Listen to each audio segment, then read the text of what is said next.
First will take a revision of tiff rule. पूरे logic में सबसे इंपॉर्टेंट कौन है? तो टिफ रूल है। एंड में दोनों ट्रू है तो आंसर ट्रू। यहाँ का ये टिफ का पहला भी एंड के लिए रहता है। दोनों ट्रू है तो ही आंसर ट्रू, बाकी सब फॉल्स। आई रिपीट, एंड में दोनों ट्रू है तो आंसर ट्रू, बाकी सब में फॉल्स। एंड में दोनों ट्रू है तो आंसर ट्रू, बाकी सारे फॉल्स। ये सेकंड वाला जो ये एफ है ये और के लिए है। और में क्या बोलूं? एफ और एफ दोनों फॉल्स है तो ही आंसर फॉल्स आएगा। और में दोनों फॉल्स है तो ही आंसर फॉल्स आएगा। फॉल्स और फॉल्स, आंसर इज फॉल्स, बाकी सारे ट्रू आएंगे। क्या बोल रहा है? और में दोनों फॉल्स है तो आंसर फॉल्स। एंड में दोनों ट्रू है तो आंसर ट्रू, बाकी सारे फॉल्स। और में दोनों फॉल्स है तो आंसर फॉल्स, बाकी सारे ट्रू। और में दोनों फॉल्स है तो आंसर फॉल्स, बाकी सारे ट्रू। इम्प्लीकेशन मध्ये, इम्प्लीकेशन में पहला ट्रू दूसरा फॉल्स है तो ही आंसर फॉल्स, बाकी सारे ट्रू। आई रिपीट, इम्प्लीकेशन में पहला ट्रू दूसरा फॉल्स है तो ही आंसर फॉल्स, बाकी सारे ट्रू। इम्प्लीकेशन में पहला ट्रू दूसरा फॉल्स तो आंसर फॉल्स, बाकी सारे ट्रू माने जाएंगे। डबल इम्प्लीकेशन में सेम अगर है दोनों की ट्रूथ वैल्यूज तो ही वो ट्रू माना जाएगा, सेम होना चाहिए। T double implication T, answer will be true. False double implication false, answer is true माना जाएगा। False double implication false, answer true माना जाएगा। कैसे बताता हूं? Gadkari sir is the president of America, if and only if Eiffel Tower is in Nagpur, ये true statement माना जाएगा। क्योंकि ना तो मैं प्रेसिडेंट ऑफ अमेरिका हूं ना आईफेल टावर नागपुर में, दोनों फॉल्स है and they are connected by if and only if, and therefore the answer is true. So example चलते हैं, इसकी ट्रूथ वैल्यू चाहिए मेरे को। If Mumbai is in Maharashtra then Delhi is the capital of India. तो क्या करना? पी लेना पहला statement, P colon Mumbai is in Maharashtra, Q colon Delhi is the capital of India. अब मुंबई महाराष्ट्र में है, yes true, so it is a true statement. Delhi is the capital of India, it is a true statement. Both the truth values of P and Q are T and T respectively. The given statement in symbolic form is P implies Q because they are connected by the phrase if dash dash dash then dash dash dash. If P then Q. So इसका symbol क्या है? P implies Q. अब P implies Q is equal to 3 lines. P की truth value क्या है? True. Implies Q की क्या है? True. अब इम्प्लीकेशन में पहला ट्रू चाहिए और दूसरा फॉल्स है तो ही आंसर फॉल्स आता, नहीं तो बाकी सारे ट्रू आते। पहला तो ट्रू है लेकिन दूसरा फॉल्स है क्या? नहीं है, इसलिए आंसर क्या आएगा? True. And that means the given statement की ट्रूथ वैल्यू क्या रहेगी? True statement. Fourth example, milk is white if and only if sun rises in the west. West है, ध्यान दो, sun rises in the west. Milk is white, P. क्यों क्या लेंगे? Sun rises in the west. अब milk तो white ही रहता है, आज तक ब्लैक कलर का मिल्क देखा नहीं अपन ने, किसने? रेड कलर का मिल्क देखा नहीं। Milk is white definitely.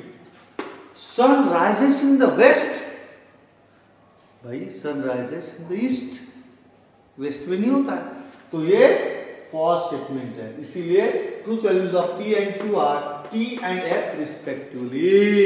पहला ट्रू है, दूसरा फॉल्स है। The symbolic form of the given statement is P if and only if है तो उसका सिंबल क्या है? Double implication. क्या है? Double implication. ये सिंबल रहता है if and only if का। So symbolic form is P double implication Q, P double implication Q। अब इसकी ट्रूथ वैल्यू कैसे पहचानना? P double implication Q is equal to 3 lines, T double implication F, T double implication F।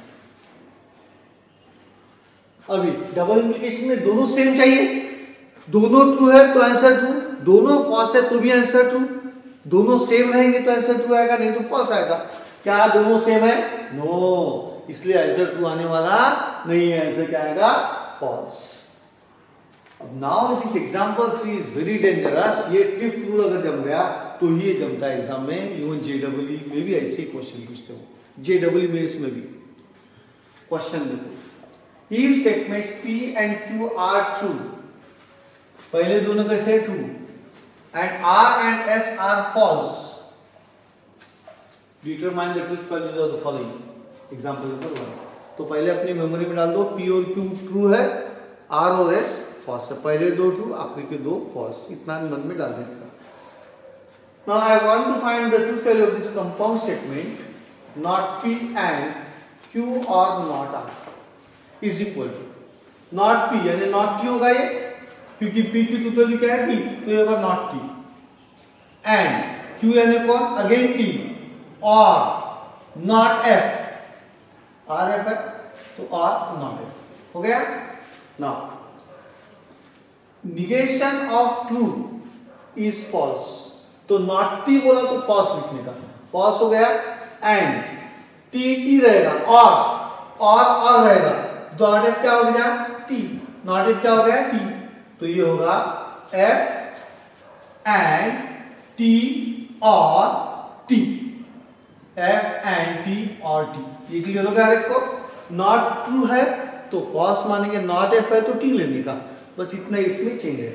अब पहले brackets में आएंगे naturally, ये कौन है, और है, और में दोनों कैसे चाहिए, वेरी गुड, दोनों फॉल्स है तो ही आंसर फॉल्स, और में दोनों फॉल्स है तो ही आंसर फॉल्स माना जाएगा।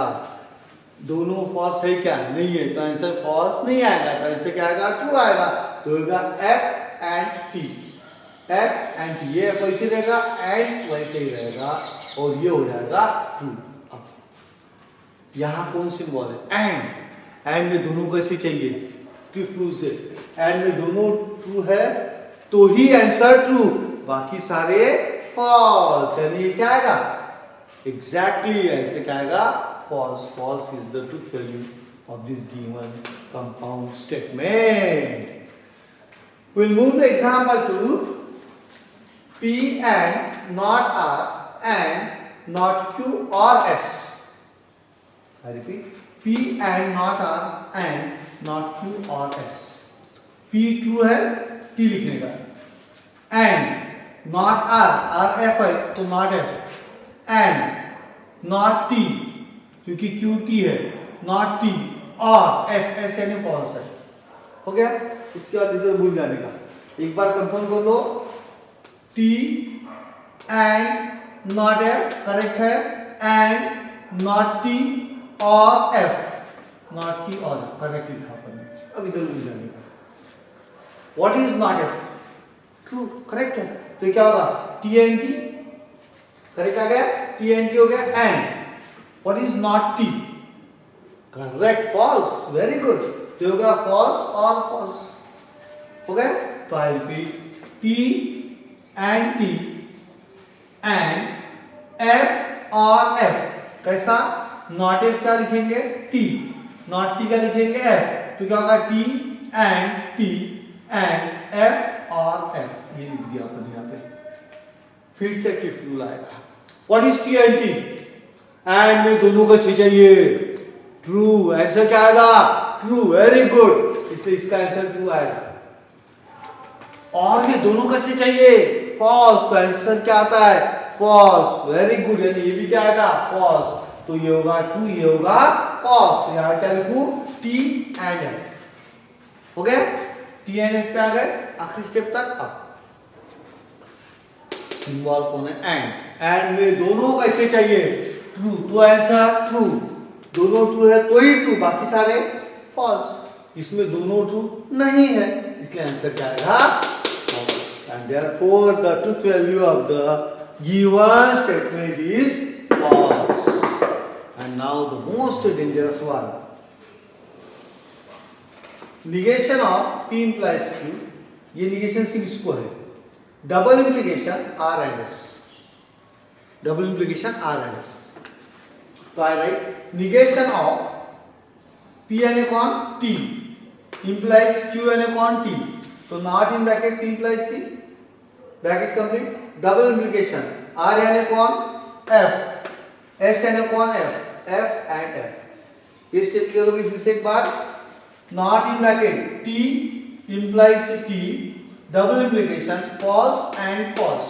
ये स्टेप क्या है, अब इधर भूल जाने का, ये इंप्लीकेशन में, ये नॉट चैनल, ये इंप्लीकेशन में पहला ट्रू चाहिए दूसरा फॉल्स। यहां देखो पहला ट्रू दूसरा फॉल्स है तो ये आंसर फॉल्स, बाकी सबके लिए आंसर ट्रू।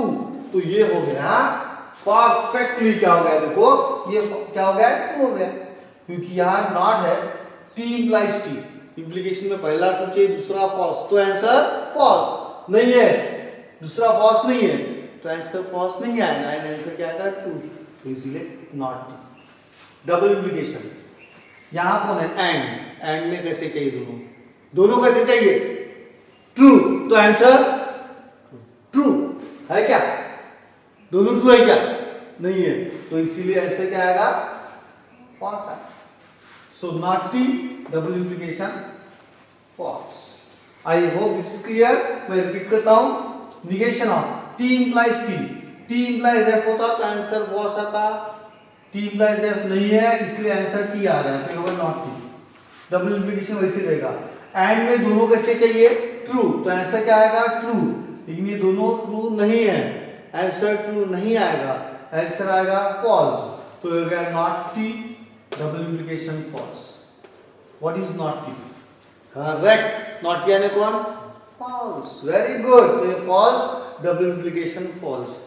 डबल इंप्लीकेशन में क्या चाहिए, दोनों सेम है तो आंसर ट्रू, दोनों सेम है ना, दोनों सेम है तो आंसर क्या आएगा, true, and this is the truth value of this given compound statement. आखिरी में T is the value, that's all.